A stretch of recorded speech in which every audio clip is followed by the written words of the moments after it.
Breaking news on ABC 17 News at 10. Emergency crews have put out a fire south of Columbia tonight.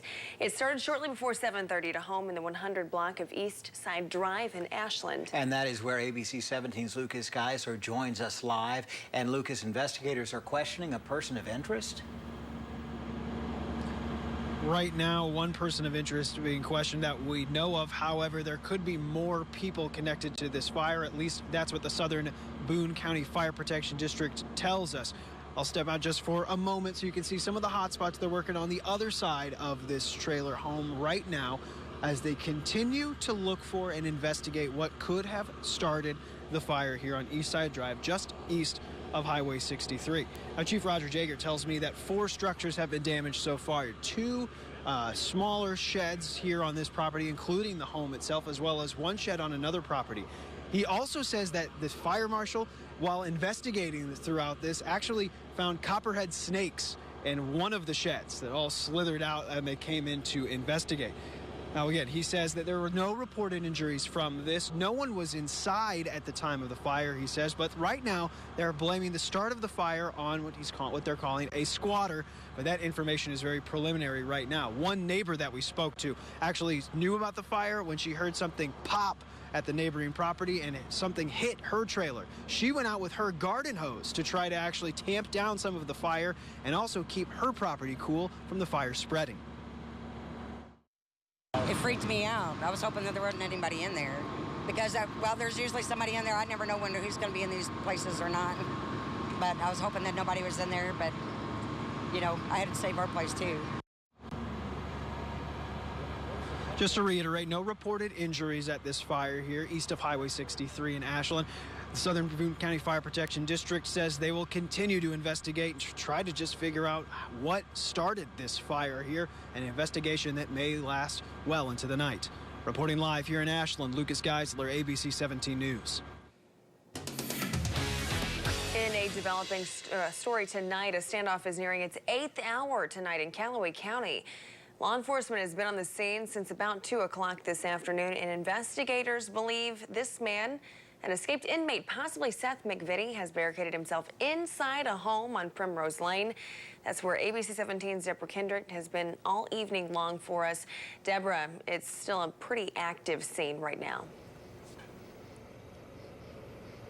It is, Ashley. I was here about 4 p.m. when deputies had this area blocked off, and what you see behind me is really what it's been like since we got here. You can see that the ambulance are still on standby, as well as the Callaway County Sheriff's deputy car just in the area monitoring who's going in and out. But when we were here, we were seeing SWAT vehicles go in, as well as Missouri State Highway Patrol troopers, and since then we haven't seen very much vehicles come out of the area where they are at. We did see some choppers overhead, but as soon as it did get dark, we haven't seen them since. Now, Callaway County Sheriff Clay Chisholm says they are using a lot of resources to get this standoff to end peacefully. Now, here is what we know as of right now. McVitie escaped from Callaway County Jail on Friday, and the sheriff says they have been following up on leads in Callaway County as well as some other counties in the area. He couldn't specify which ones.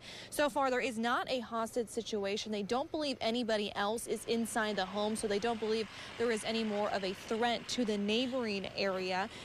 Sheriff Chisholm says that these standoff situations can be very dangerous just due to the unknown factors.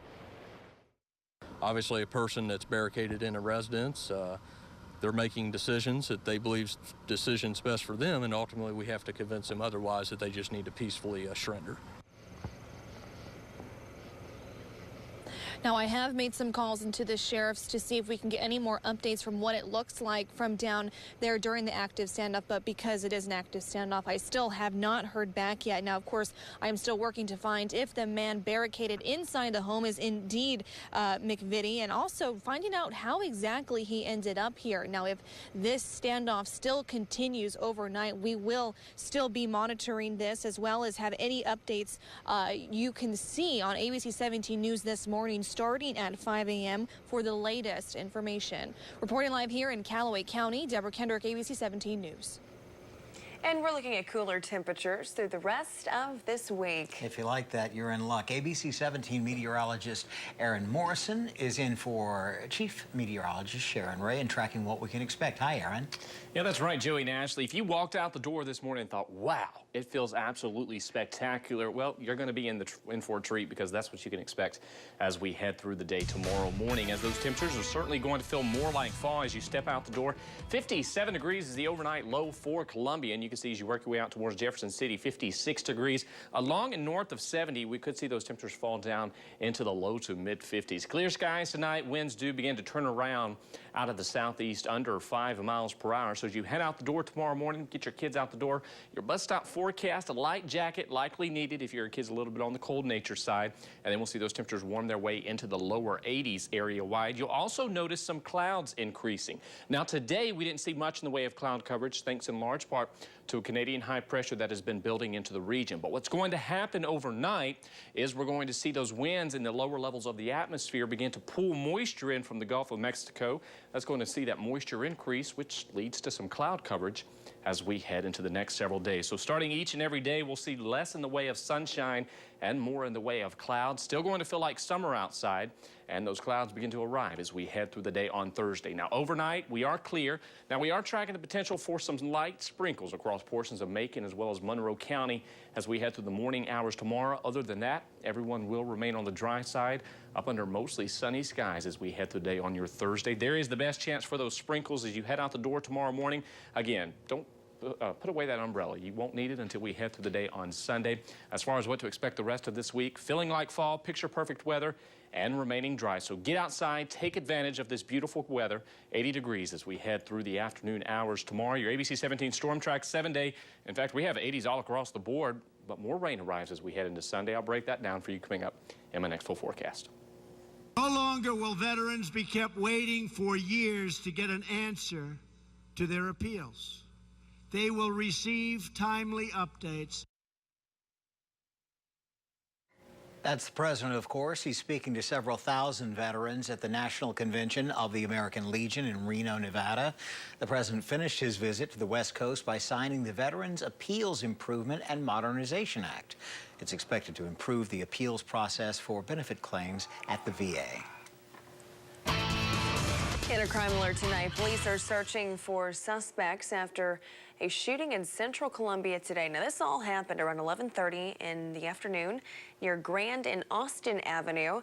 The shooting caused 3 schools to go on lockdown. Police say it started after a man shot at a car while it was driving down Grand. Well, the driver then reportedly fired back at the man. Both suspects left the scene before police could actually find them. At this point, we've done a pretty good search of the area. We don't believe that the suspects are still remaining on scene in the area, so I don't feel that the residents are in any danger at this point. No one was hurt in the shooting, but if you know anything about it, you're asked to call police or the TIPS hotline. Several dozen people show up for a traffic calming meeting in West Columbia tonight. Right now, city leaders are trying to improve Rollins Road, near Russell Boulevard Elementary. The city's considering speed bumps and other options to slow down drivers. It's expected to cost around $50,000. Columbia says it hopes to start construction sometime next year.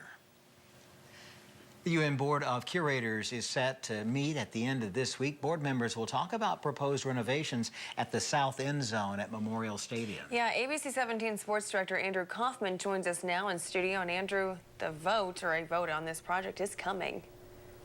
Yeah, the UN Board of Curators will vote to approve the South End Zone renovation project at Memorial Stadium this Friday. Mizzou Athletics says it will cost $98 million. Now, here are some updated images of what the renovations will look like, courtesy of the Mizzou football Twitter account. Mizzou Athletics has already raised more than $50 million in gifts thus far for the project, according to an MU spokesperson. At this point, documents say MU will have to finance $57.2 million. The new facility will remove roughly 11,000 general admission seats and replace them with 16 suites, approximately 1,500 premium seats, and 1,300 outdoor general admission seats. Despite a decrease in capacity, MU expects this to generate more revenue. The South End Zone project is expected to be finished by the start of the 2019 season. MU could break ground as soon as the end of this season if approved on Friday.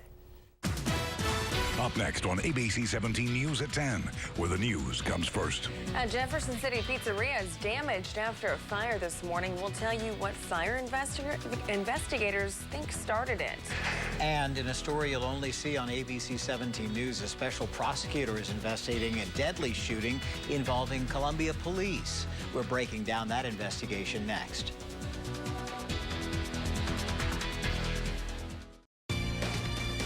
Only on ABC 17 News, a police shooting that killed one man in May is under investigation now by a special prosecutor. Yeah, before tonight's breaking news in Ashland, Lucas Geisler discovered Boone County prosecutor Dan Knight asked Chris Wilson of Callaway County to review the case. And this comes after the Highway Patrol finished its investigation of the deadly shooting in central Columbia. Tomorrow would be Clarence Coates Jr.'s 42nd birthday. The investigation into his death is now under review by a special prosecutor. I confirmed Callaway County prosecutor Chris Wilson will decide whether or not Columbia police acted lawfully when they shot Coates on May 13th. Officers surrounded Coates on Oak Street after reports of a man firing a gun and threatening people. Coates escaped the standoff scene on Oak Street and made his way here to the roof of a building in the 600 block of Garth Avenue. Officers say that as they were approaching the building, Coates fired at them. One of the officers fired back and hit Coates. He later died at a hospital. Sergeant Sean Griggs with the Highway Patrol's Division of Drug and Crime Control say they followed 30 leads in this case. They finished their investigation on July 18th and handed it over to the Boone County prosecutor, Dan Knight. This makes the third time since 2015 Knight has asked Wilson to review a law enforcement shooting. Knight tells me he did this to avoid any appearance of bias since he works closely with Columbia police on cases. That was ABC 17's Lucas Geisler reporting. Coates' parents tell ABC 17 News they're aware of the special prosecutor having the case. They say they still don't have many details on the things they need to know leading up to their son's death. A Fulton woman could face charges after she's accused of leading police on a chase. This happened this afternoon near 9th Street and Westminster Avenue. Police say this woman, take a look at her, Shannon Moyle, took off after an officer tried to stop her. She was arrested after a short chase ending at 10th and Nichols Street. At last check, she hasn't been charged. An investigation is underway after a restaurant in Jefferson City catches on fire today. It happened around 7:30 this morning at Eris Pizza in the 100 block of West High Street. The fire left the pizzeria without power. Firefighters say that it started as an electrical unit in the back of the building. ABC 17 News has reached out to the restaurant to find out when it will be back open. The University of Missouri reaffirms its commitment, it says, to diversity after reports of white supremacist groups were recruiting on college campuses. MU released a statement today saying the school will create a community of inclusion. The university also asked people to report any activity that might violate its policies. Mizzou's response comes just 2 days after the start of classes. I hope there is more of a proactive approach than making that statement. So I guess it really just depends on how it progresses and if there is stuff going on in regard to that white supremacy on campus. The Office of Civil Rights and Title IX revised its guiding principles about 6 months ago. MU will also sign the Missouri Land Grant Compact at Jesse Hall tomorrow. Chancellor Alexander Cartwright and the Vice Provost for Enrollment Management plan to sign it at 1:30 in the afternoon. University saying it wants to continue its commitment to provide Missourians with affordable education options. The Columbia City Council discusses next year's budget today, and they did discuss this actually. Council members focused on the police department, which does receive a large part of the general fund for the budget. CPD has requested having civilians fill 4 positions that are staffed by police officers. Now, if it's approved, those officers would go back on patrol. The department is also using a budget surplus to upgrade and replace patrol cars. And we stay dry through the rest of this week with rain showers arriving Sunday. Those details coming up. Well, it's been a pleasant day all across mid-Missouri, and as we transition into the overnight hours, already beginning to see those temperatures fall down. Live look at our FFO Skycam overlooking Sedalia and our pre-owned of Columbia Skycam overlooking Columbia. You can see those temperatures already falling down into the mid to upper 60s. We're going to drop another 10 degrees off of that as we head into the next several, the next several hours. As far as what to expect condition-wise, we stay on the dry side. So if you have any plans to get outside and do some car washing, yard work, anything of that nature, you have the green light all across the board outside of a few sprinkles tomorrow morning across portions of Macon and Monroe County. Other than that, it will be dry, temperatures near 80 degrees. So to get you out the door for your Thursday, 57 for the AM commute, on our way into the lower 80s as we head through the afternoon hours. There's our winds. They do begin to turn around out of the southeast as we head through the afternoon hours. That's gradually going to increase the moisture content across the region. So you'll notice it'll go from comfortable to slightly humid as we head into the weekend. And this all comes ahead of the chance for some rain showers. You can see Sunday, really Sunday night into Monday morning, the best chance for those rain to really work its way through mid-Missouri. Now, as we get closer to the details, or closer to the weekend, you'll be able to notice more about those rain showers and we'll be able to fine-tune them. But there is a chance that we'll see some of those rain working its way through. Spotty showers possible, less than 1/4 of an inch of rainfall. Other than that, we will stay dry and temperatures in the 80s. We're just in disbelief right now. It's August, and we're expecting that. We're back in a moment. A traffic stop in Callaway County has ended in the arrest of a wanted man. 39-year-old Joseph Atterbury was taken into custody yesterday near Calwood. That's about 30 miles east of Columbia. Deputies say he ran from them earlier this month. Atterbury is accused of unlawful use of a weapon and drug possession. He's expected to appear in court next month. The State Highway Patrol will take part in a special enforcement campaign next month. It says every available trooper will be on duty for Operation Care for the Labor Day weekend. It is upon us. Can you believe it? The patrol will assign troopers to every 20-mile section of I-70, Highway 54. It'll also have an increased presence on mid-Missouri waterways over the holiday weekend. Can't believe we're talking about Labor Day. And then Governor Eric Greitens has addressed several issues over Facebook Live today. The governor says he's committed to cutting regulations to help create new business. According to the governor, several thousand regulations are under review. The good news is that people have seen what's happening. We're taking strong action, and the economy is improving. Just in our first 6 months in office, Missouri moved up the rankings 9 places. We moved up 9 places in the rankings of the best states to do business. The governor has also promised that state lawmakers will remove State Senator Maria Chappelle-Nadal if she doesn't resign. Andrew Kaufman has sports next. Sports Zone starts now. Driven by Toyota. The UN Board of Curators will vote to approve the South End Zone renovation project at Memorial Stadium this Friday. Mizzou Athletics says it will cost $98 million. Now, here are some updated images of what the renovations will look like, courtesy of the Mizzou football Twitter account.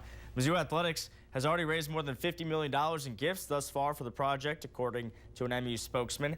At this point, documents say MU will have to finance $57.2 million. Now, the new facility will remove roughly 11,000 general admission seats and replace them with mostly premium seating, including 16 suites. There will also be a new football training facility, weight room, coaching offices, team meeting rooms, and much more. The South End Zone renovation project is expected to be finished by the start of the 2019 season. MU could break ground as soon as the end of this football season if approved on Friday.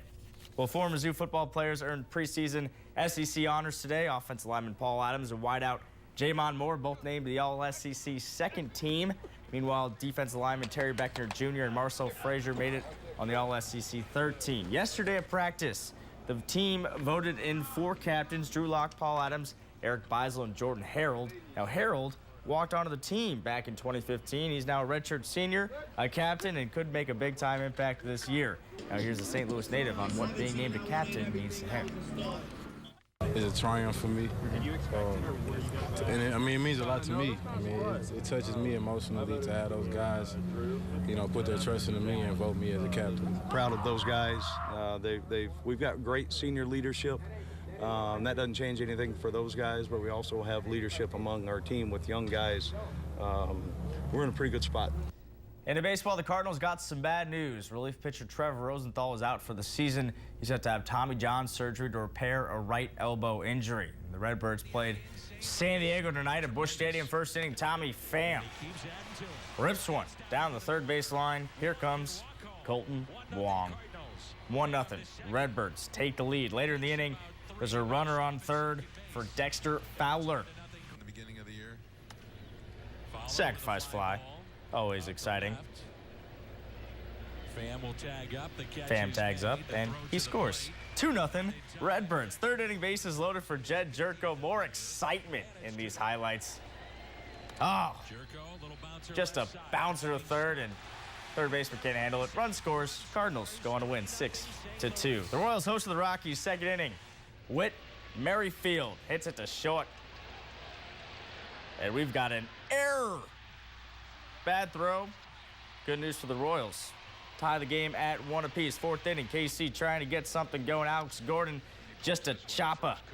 And that is a double play. Right now, the Rockies lead this one 4-3 in the 8th inning. Now to some local scores tonight. Fatima just gets by Southern Mood 5-4, the final score in Ashland.